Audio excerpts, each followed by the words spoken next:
Hi. My name is Pat Mues, and I've lived in Escondido for 15 years. I live in downtown Escondido, 2 blocks from here. I've worked in downtown Escondido, and I want this city to thrive. I am not a financial professional, but I've spent many hours going over the city's financial reports and viewing city council meetings again and again to try and figure out what's happened over the past few years. And in that process, I've learned about how the city has spent our money in the past, how they're spending it now, and how this mayor and council majority plan to spend or not spend our money in the future. I want to start out by clearing up some confusion about whether or not the city of Escondido has balanced its budget in the past. Yes, it has, every year, because it's the law. So the question is not whether the budget is balanced, but how it is balanced. So let's start by looking at revenue. This is the money that comes into the general fund in Escondido. This covers the years 2003-04. Like I think most cities, our year runs from July 1st through June 30th, so it straddles a year. If you look, this is actual revenue, except the last one is the budgeted, which means it's not the end of the year because the end of the year hasn't come yet. But this is the amount that they plan to spend. If you look at the start, really if you look at this and you think about the economy over those years, it pretty much follows what you would think it would follow. We're low here, we go up, there's the boom, and then there's the bust. And we come back down, and as we get to here, we see where the economy is starting to make a turn. Now remember, this is revenue. This is money we have little control over. It's property taxes. It's, let's see, let me look at my list. It's property taxes collected by the county. It's sales tax, gasoline, and other taxes collected by the state. It's fees and service charges levied by the city. That could be an overdue book fine, a parking ticket, building permits, even franchise fees from Cox. And like you see, these numbers reflect what went on in the economy. The second slide shows the other side of the equation. Now we have the blue, remember, is the money that we have. The red is the spending. So you see here the gap, that the space between the two, we were spending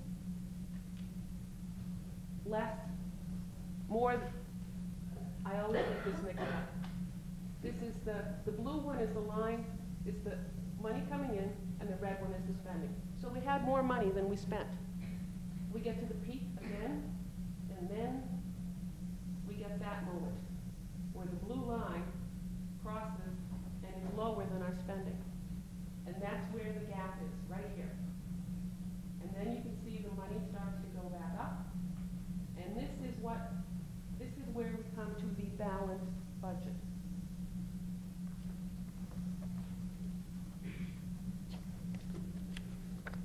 Until July of 2011, that money supported what the full-service city that Mel mentioned.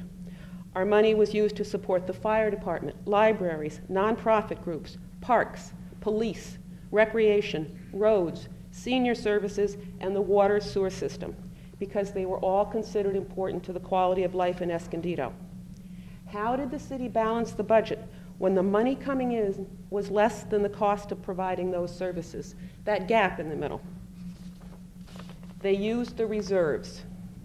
These are the surplus monies from all the departments, as well as any other money that the city chooses to transfer into it. At the end of the year, whatever's left in the budget, because not everybody spends every dollar, is swept. They call it a sweep. And all that money goes into wherever they choose. And here in Escondido, it goes into the reserves. How much money should be in the reserves? It's a subject of discussion. If you look down here at this bottom, you'll see why this is at the bottom in a minute. I've listed 3 different numbers that you could use to decide how much reserves. That's the money you have when you need to fill a gap. The red line is from the Government Financial Officers Association. And they say 16% of the revenue from the general fund. That's when you hear that the budget was $75 million. It's the general fund budget, because there's a lot of other money around. Then there was the purple line. There was a long discussion in a city council meeting about this. And Mayor Abed suggested that the minimum amount we should have in that is $18 million.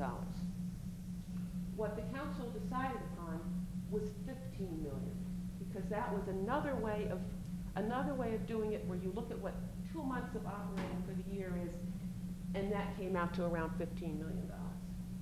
Now, I just want to make the point that during that discussion, the mayor and a couple of the council members kept saying, well, that's the minimum, because you can see that I say minimum, and also the council said minimum. Both Clay Phillips and Gil Rojas, city manager and finance director, kept saying that's what's appropriate, because what you want to have is a lot, but not too much.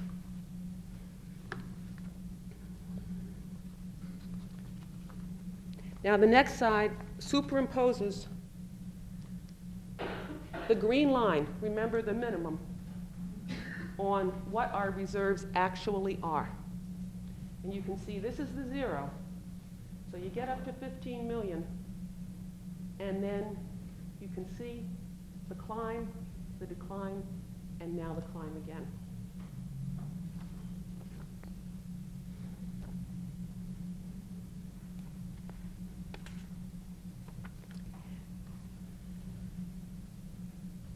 Now, if you want to make note of something, because it's what we're going to look at next, we started here, we had healthy reserves. Now, you have been around a while. You remember this is when the money was being kept for the hotel. And they had it marked in the budget, in the financial statements, as downtown hotel money. So if you were for the hotel, which I happen to have been, or you were against the hotel, you knew that that money was for that, and you could lobby for or against it to the city council. And as we know, that whole deal fell through. And then they used the reserves to come down, because those are the years, do you remember, where it all was dipping. And now we're back. And if you look here, this is 210, 211, and there's 211, 212. And keep these numbers in mind, because that's when the budget went through, that closed the library, made recreation programs full cost recovery. Let's move on to the next slide.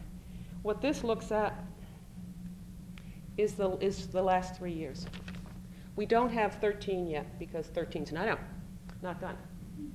So in June of 2010, this was the amount of reserves they have, and they call it an uncertainty fund. Now remember, all we needed was 15. So here we've already got 5 million. Now at the end of June 2011, we've got 19 million in that, and now a new fund has been created. It's called the Economic Development Fund.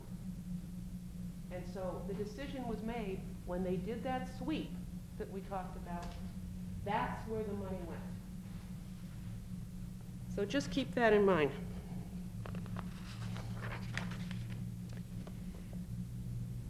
Just weeks before that June 30th date, because you remember June 30th was the last day of the fiscal year, and July 1st, all the new things went in. No East Valley Branch Library, cost recovery, all of that happened then. At the meeting before that, when they decided on the budget, the city's own finance director told the council that sales numbers were up and the economy was improving. When one councilman doubted that and raised the specter of a double-dip recession, the finance director said, and I quote, "To take a gloomier approach really shorts the city of services, because you would have to make more cuts, and when people talk about using the reserves, well, that's why the reserve is there." So when the mayor said, as he did repeatedly throughout the budget process, we don't have the money, that was not true. He just did not want to spend it. Instead, the mayor chose to redefine city services, whittling them down to just 4: police, fire, roads, water. relegating the others to a lower level another councilman called fluff. And he demanded that the budget be balanced without using any of the reserves, millions and millions of dollars of our money, and for absolutely no reason but to make government smaller, and in this case make services to the community fewer and more expensive. So in the end, Mayor Abed and council members Gallo, Marasco, and Waldron, by voting yes, with then Councilwoman Diaz voting no, ended all funding to outside agencies, the History Center, Education Compact, and the Arts Partnership, closed and dismantled the East Valley Branch Library rather than spend $200,000 a year to keep it open, 1% of the money they had available at the time. And they chose to take away all city support to recreation, demanding that every recreation program pay for itself. This has never happened before in Escondido, and it signaled a fundamental shift that damaged the quality of life in Escondido. But let's go back and look at those reserves. I want to make clear that the size of the reserves can be changed. All it takes is a vote of the council majority, and stuff in the red can go into the blue can go into the red, or it can go someplace else. It can be moved around for whatever purpose the council decides by a simple majority vote. So in May of 2011, that's before the new budget, the city council majority made a decision. Once they had what they considered sufficient funds, they would put the extra money in a fund for economic development. Not for anything in specific, but just to have it there just in case. So looking at that middle column again, consider that my $9 million that was sitting there just in case. Less than 2% of it could have maintained our support of the History Center, Education Compact, and the Arts Partnership. Another 3% could have kept the East Valley Branch Library open and allowed us to expand the hours. Just 6% more, and the Recreation Department could have continued offering the programs the community wanted, even if they didn't provide full cost recovery. So 10% of this, it's just sitting there for who knows what, could have done all of that. So this 10% of this economic development fund that has been set aside for future subsidies to unidentified developers could have easily been used to subsidize services for the community, to save the programs that create a full-service city. So when Roy talks about what has happened to our recreation programs, remember that no matter what anyone said when cuts were being made, we did have the money.